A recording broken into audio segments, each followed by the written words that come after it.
Location found.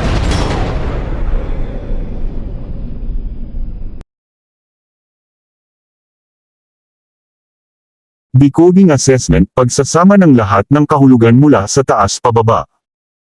Kung babasahin natin ang ukit sa bato mula sa taas pababa, kasama ang mga posibleng kanji characters, jing, feng, chu, gan, ito ang pinagsama-samang kahulugan. Pagsusuri ng bawat bahagi ng ukit. 1. Dalawang tuldok sa itaas. Maaari itong magsimbolo ng bilang o sukat, 20 feet o 20 yards.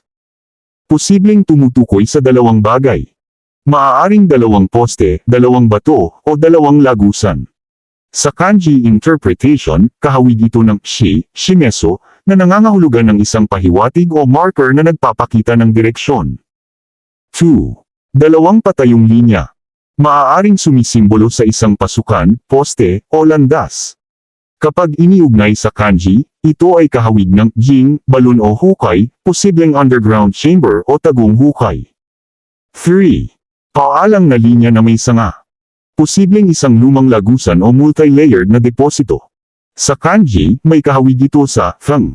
Patong-patong na bagay. Maaaring patong-patong na bato o istrukturang natabunan sa ilalim ng lupa. 4. Buong simbolo at koneksyon sa iba pang kanji.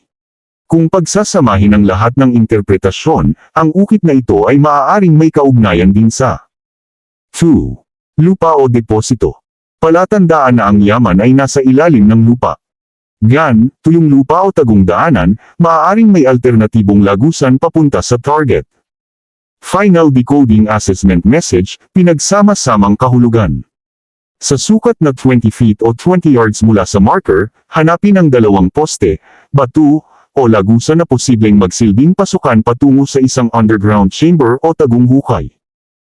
Ang palatandaan ay nagpapahiwatig ng isang lumang lagusan na maaaring may patong-patong na structure sa ilalim. Ang yaman ay nakabaon sa ilalim ng lupa at maaaring may isang alternatibong daanan papunta rito. Hanapin ang hangkag na lupa o tuyong bahagi na posibleng pasukan papunta sa sikreto ng marker na ito. Ano ang dapat gawin? Sukatin ang 20 feet o 20 yards mula sa marker sa iba't ibang direksyon. Hanapin ang dalawang poste, bato, puno, o anumang marker na tumutugma sa dalawang patayong linya. Tingnan kung may hukay o butas sa lupa na maaaring may tunog na hangkag.